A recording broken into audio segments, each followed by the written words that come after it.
Previously on Lucas Knows Best. This is my archivist, by the way. You could kill him. Can we lock him outside? I've tried. Sit down in the archive. So you have my archivist hostage in your house? Yeah, he's mine now. What? That was the $25 Outback Steakhouse gift card. Is it loaded? Maybe one day we would have used that gift card. Would have gotten a bloomin' onion together. You need to give me protection.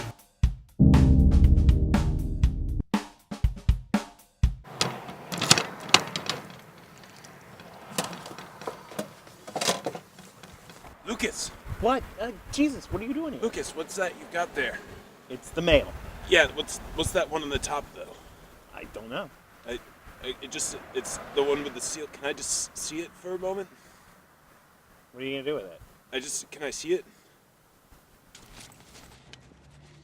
Is your...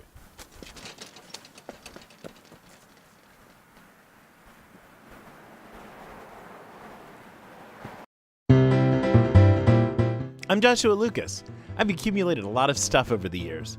My professional archivist says it's junk, but he's wrong. Every so often, I have my friends over, and I give them free stuff while we play a game that we call Lucas Knows Best.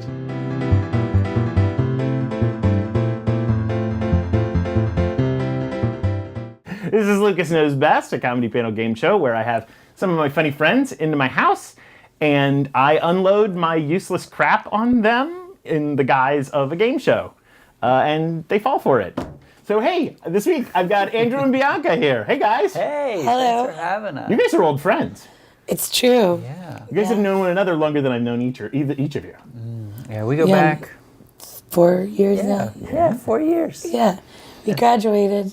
And it's a pleasure to see you and to be on this show. Thank you so much, Josh. What just the loveliest human.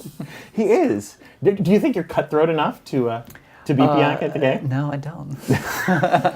I'm ready to lose. So this week's episode with you guys, we got a theme, and that theme is leftovers. Okay, yep, that feels right. Got 3 different games you're going to play, and then at the end, producer Kate's going to be giving you your prizes today. I apologize on behalf of the archivist. Anyhow, so let's kick on with our first game here. It's a game we're calling Gimme Shelter.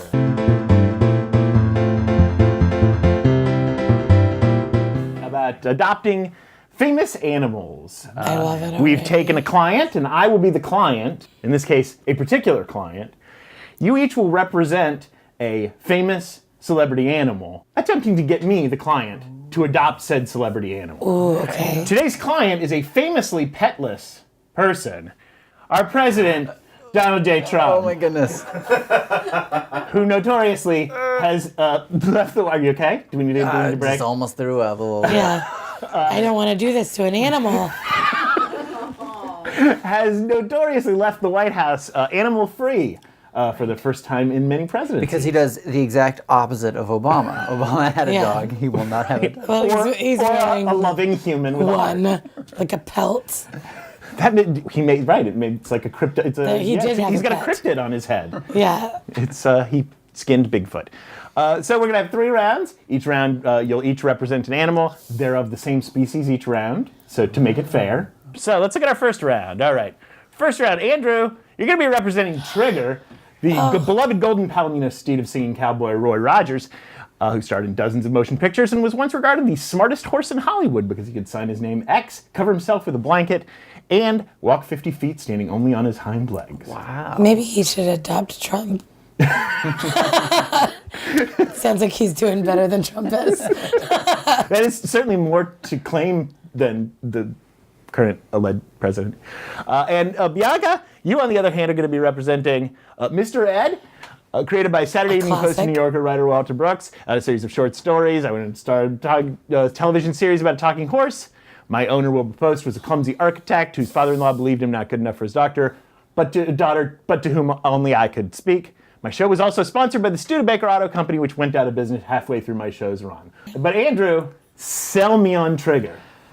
I'm not going to call you president. Donald Trump, what's your favorite color? Colors are stupid. Oh, but what color is your toilet, good sir? It's gold. What would you say to a golden palomino, the greatest horse that was ever bred? I'm listening. All right. Well, most horses are stupid, just like most people. That's But true. This horse stands out. It's beloved. Everyone loves this horse. Everyone it's thinks gold. this horse is great, and it's a golden Palomino, and it can make an X. So I know you hate signing things because you just do squiggles. It's true. This horse can make an X for you, buddy. He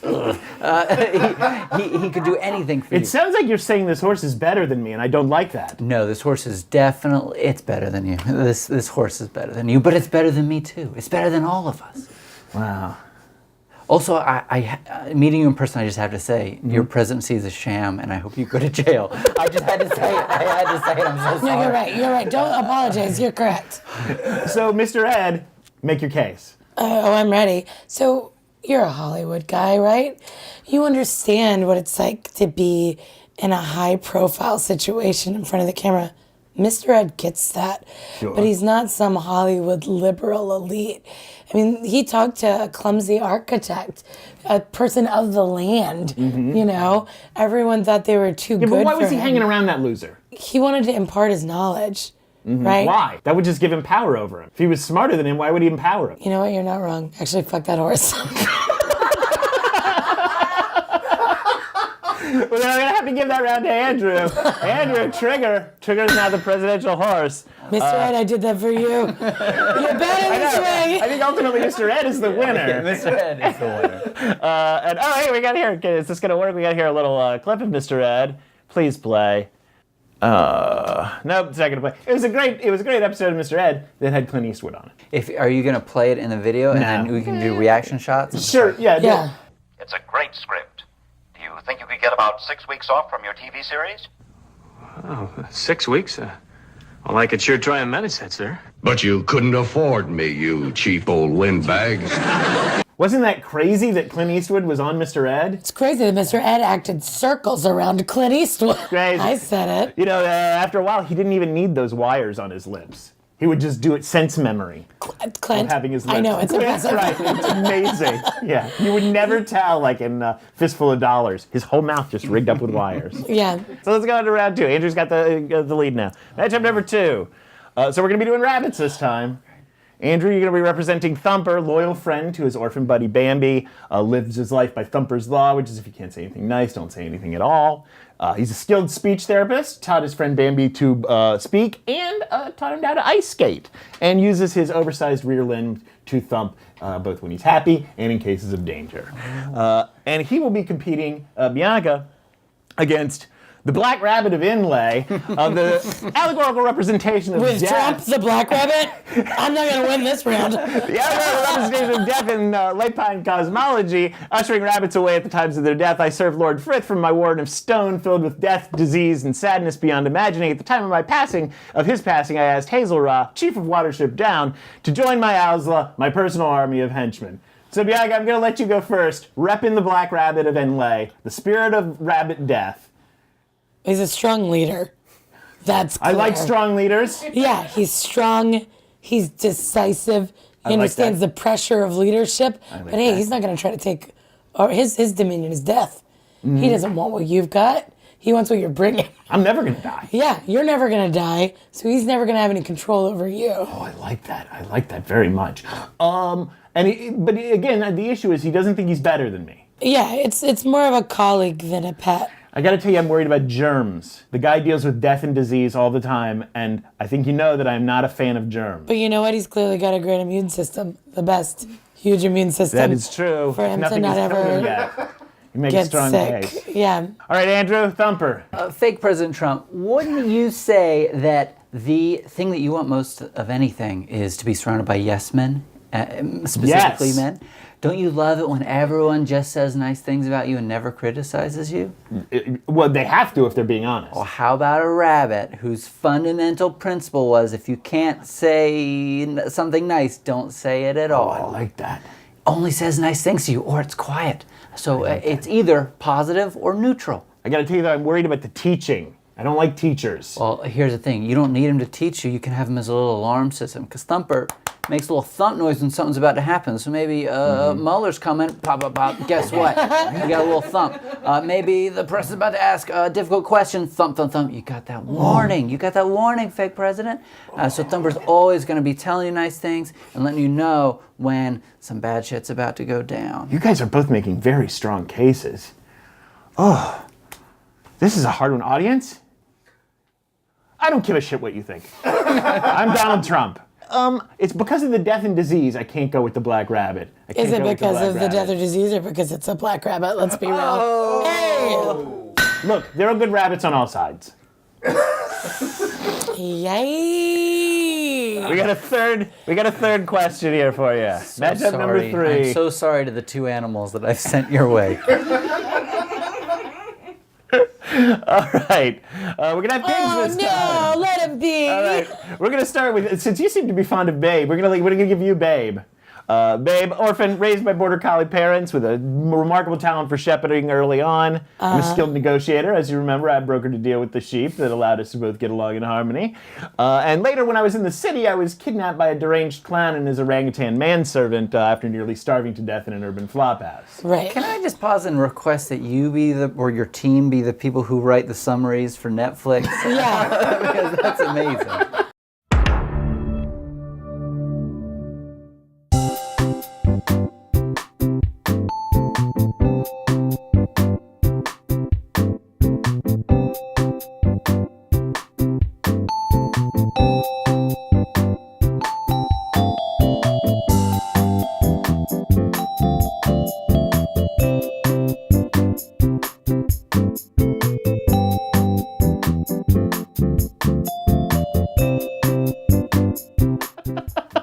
Yeah, I've never watched Babe, but I wanna. Well, that's Babe Pig in the City is the third paragraph. No, and the deranged clown is Mickey Rooney.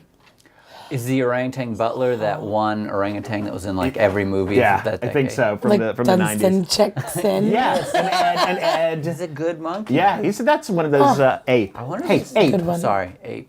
It was an orangutan. They're apes, not monkeys. Okay. I don't know. I'm just Of assuming. the apes. Bianca. It's a thing with her. But in Planet of the Apes, they definitely rode horses, which felt like... Yeah, don't. Why don't you just handle your own privilege And they first? spoke English. Yeah. Why do they speak English? How does Charlton Heston not know he lands on a planet in space full of monkeys that speak English, and it doesn't occur to him that maybe this is Earth? Right. Like, Yeah. they're already speaking English. And they're riding, and there's horses. It's not like space horses. It's like regular Earth horses. And it's like a shock that it's Earth. He knows. He is a man of science. You got to be a smart person to get up in space, Yeah. theoretically. Or a dog. You have to be a monkey or a human to get back, unfortunately. Oh. The Russians murdered dozens of dogs, you guys.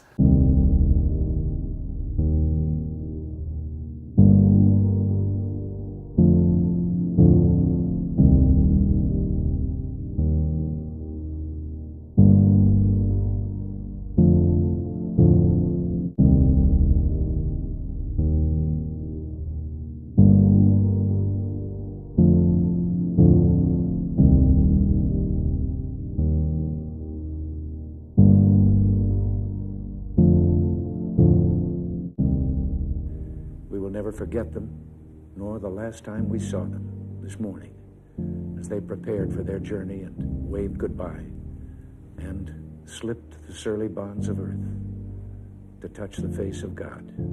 All right, Let's get back to comedy. Comedy gold. Speaking of comedy, Andrew, you're going to be representing the Lord of the Flies. Oh. I'm the severed head of a wild boar erected by a tribe of feral old English schoolboys as an offering to the strange force they believe exists in the darkness, which they dub the Beast. I whisper maddening thoughts to a quiet epileptic boy, warning him that the other boys are likely to kill him because he represents the soul of mankind. That's my Tinder bio. I am a grim allegorical reminder that the evil of men lurks not in beasts we can slay, but within our own hearts. Yeah, this is all directly cribbed from my Tinder. Bianca, so pitch the president on Babe. First of all, he's pleasant. He's very low maintenance. He's already lived with a deranged lunatic. So, he gets it. He knows your deal. He knows how to operate within that system. He's adorable. He's a city boy like you from Babe in the City. I feel like you guys have a connection. So he's not like some hick bumpkin. Yeah, but he does understand middle America. He's not some liberal elite. I have a problem with pigs to begin with, so this is going to be a very hard one for me no matter what. They are delicious, and you didn't sell me on your deliciousness. Yeah, that's true. I didn't. All right, Lord of the Flies, pitch me. get this. What if I told you that there was the exact perfect incarnation of your presidency in the form of a pet? An entity created by madness that portends to whisper truth, but ultimately only makes people more violent and more disarrayed. Well, you are just speaking. So it's going to replace the Remington horse in my Oval Office. Sex to my asthma. You got swept, Bianca.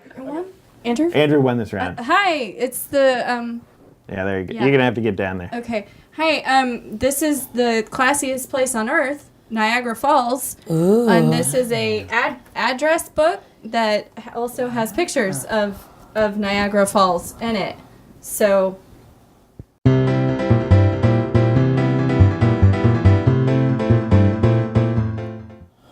Oh, file my information under icy Niagara Falls. And it was also in French because Thank Canada. you.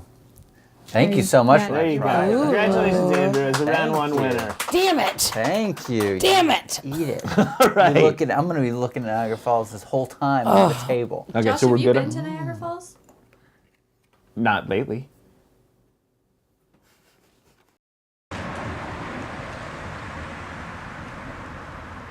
I'm still here, dude. Your foot, you're not even behind the bush.